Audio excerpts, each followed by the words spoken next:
Restoring the train line between Londonderry and Portadown is one of the main recommendations in a new review. BBC Newsline has seen the draft report from the All-Ireland Strategic Rail Review. It's a cross-border assessment of the rail network and it was set up back in 2021. It was presented to the Irish Cabinet a short time ago. Well, our environment correspondent, Louise Cullen, is at a train station in Derry and joins us now. Louise, just talk us through the main findings of this review. Well, Catherine, this review was all about connectivity and sustainability. We know that rail transport is a low-carbon option. There's a drive to get people out of their cars onto public transport, and businesses too are clamouring for a green option for moving freight around. But connectivity was the big one, connecting cities right across Ireland, including Belfast and here in Derry. So the option of restoring the line from here to Portadown, well, that's one of the main recommendations to play into that idea of connection. It would also link out to Letterkenny. Now, there are about 30 recommendations in this review. There's also one about connecting Armagh to Mullingar, and a new direct line from Lisburn to Newry. Belfast International Airport would also be served by a rail network. All of these recommendations, if implemented, would put 700,000 people more on an all-island basis within 5 kilometres of a train station. But the report's authors are at pains to point out that when, how and what is implemented is a matter for governments on each side of the border. Well, exactly, and I mean, it all sounds great, but is the money there to pay for it?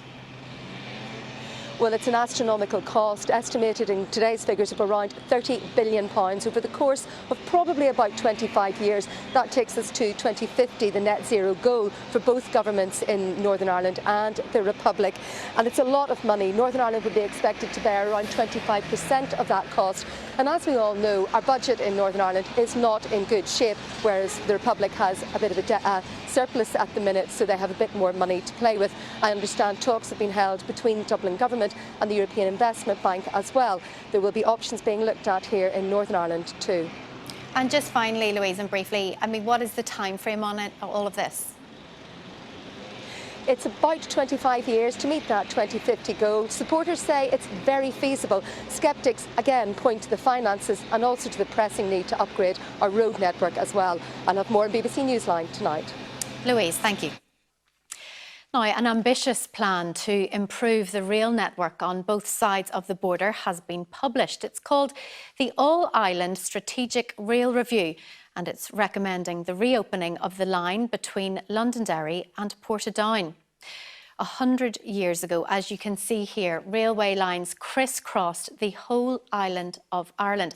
But then in the 1960s, there was a dramatic scaling back of services, which left the network looking as it does today, and that very obvious gap in the northwest of routes. But under these proposals, that gap would be filled with a track from Portadown through Dungannon, Omagh, Strabane, on to Derry, and then on to Letterkenny in Donegal. With more on this, here's our environment correspondent, Louise Cullen. A century ago, Ireland had almost 1,000 train stations. Now, just shy of 200 remain.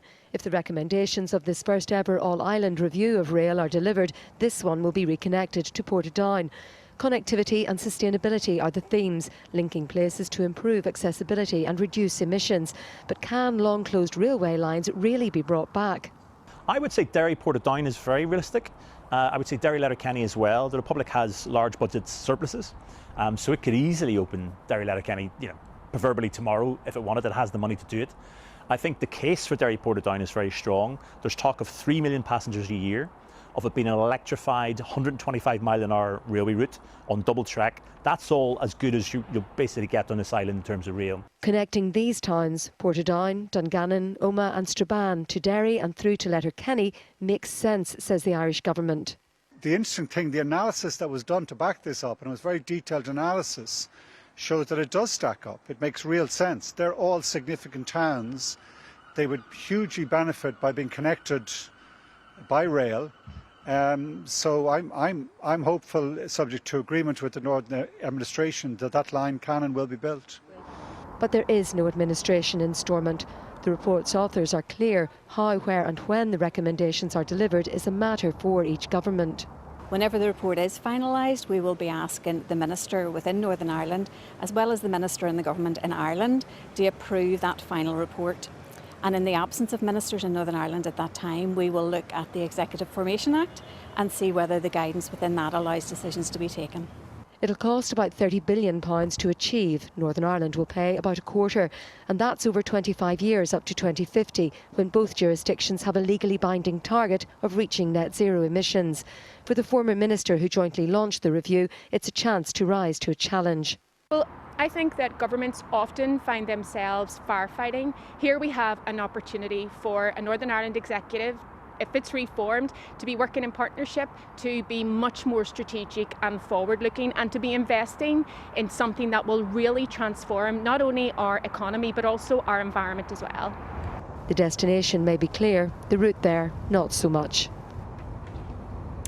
So as we heard there, these proposals will cost around £30 billion and could take up to 25 years to deliver. Let's get more on this from Louise, who's outside Derry's Waterside train station for us this evening. So Louise, this all sounds great, but what is the likelihood of it ever actually happening?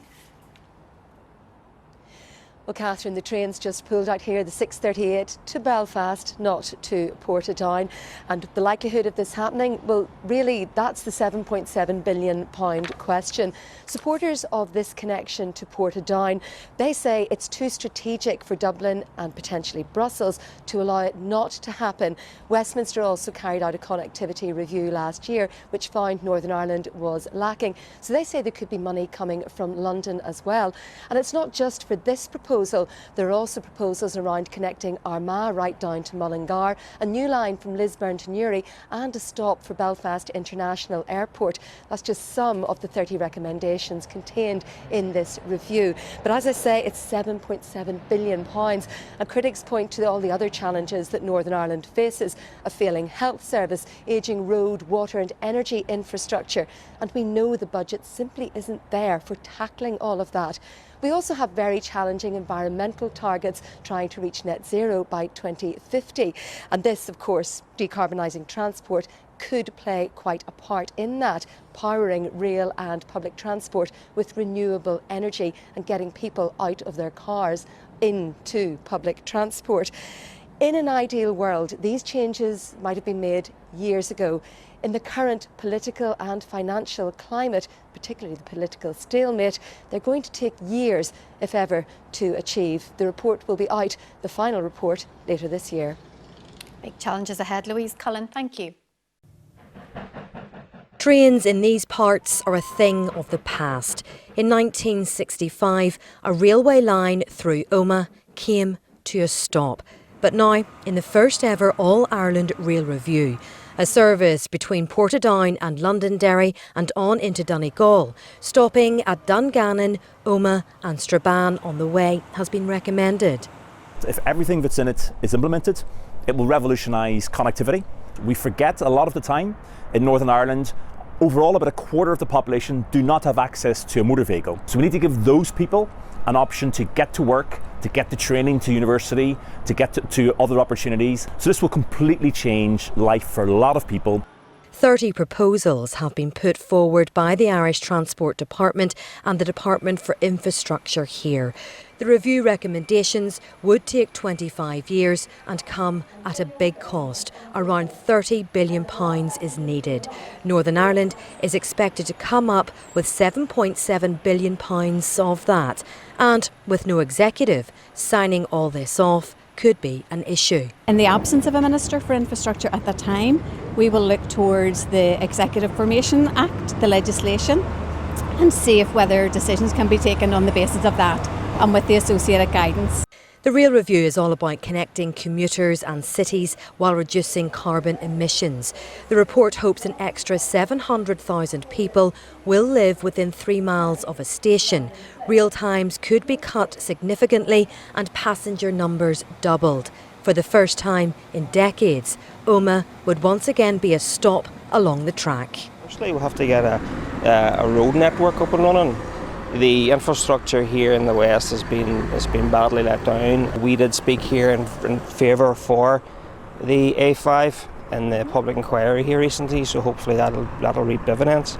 But in addition to that, a rail network west, of course, it'll benefit the economy. It is a lovely idea, but will it ever see the light of day? It was so important to the whole community for over 100 years, so I think it's important that it comes back to the area. I think that's key. It was very much part of the folklore and the history of this area, and was all lost, whooped away just. A line between Portadown and Armagh has also been proposed, and a connection with Belfast International Airport. But one county has been left out. To effectively give the two-finger salute to Fermanagh, we think that's not acceptable. It says the cost versus the population in those areas just doesn't stack up. But we think what needs to be done is a political decision needs to be made. The plans are now open for public consultation, with a final review expected at the end of the year. The big question is, though, will all this ever get there? Well, Sarah can join us now live from Omagh. Sarah, these are big plans to connect more towns in Northern Ireland and hopefully to bring economic benefits too. But could this be just a pipe dream? Yes, to some this probably feels like a bit of a pipe dream. To others they'll be thinking it won't happen in my lifetime. But the plans within this review have been largely welcomed. And you've got to remember, places like here in Omagh, the only way in and out is by road. And many that live here would say the roads are not up to standards. And as you've been hearing there, those that are calling for the upgrade of the A5 want to see that first and then a rail network put in place. And of course, we are talking billions of pounds. Many will be sceptical. Well, where is this funding going to come from? Campaigners who want this network are optimistic and hopeful it can be found not just in Belfast and Dublin, but pulled from Brussels and from London. And as you were hearing there in my report, interestingly, the Department for Infrastructure hasn't ruled out signing this off, even if there isn't an executive. They, of course, will be looking into ways around it and doing that legally. But of course, with no Stormont, it makes it all that bit much more difficult. So really, turning these plans on paper into a reality will take a lot of work and a lot of time. New lines, new trains and faster services between our main cities. They're all recommendations of a strategic review of rail on the island of Ireland. The report, commissioned by ministers on both sides of the border, envisages an investment of tens of billions of euro over several decades. When this £200 million train and bus station is finished in Belfast, it'll be the biggest integrated transport hub on the island of Ireland.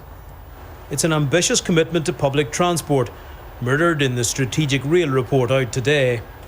At present, there's 2,300 kilometres of track across the island. The recommendations are for massive investment, new lines, electric trains and more services to more places. If all the recommendations in this report were to be adopted, then 700,000 extra people could live within 5 kilometres of a train station, and journey times between some of our biggest cities could be halved. It all comes with a hefty price tag. More than €30 billion over 25 years. But the government says the annual investment is the same as what was once being spent on roads here. I wasn't going to government today looking for a spending commitment. Obviously, everything has to go through public procurement process. But I was setting out the vision as where we're going with rail, and I think that's a key first step. Places like the Midlands would get a new line through Mullingar and Cavan, linking to the Northern Ireland network, which would be extended into counties Tyrone and Derry.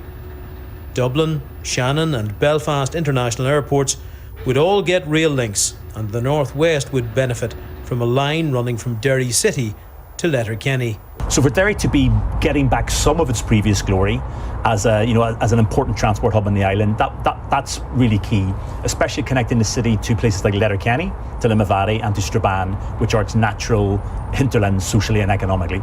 And it wouldn't just be passenger trains. There'd be a big push to get more freight onto rail as well.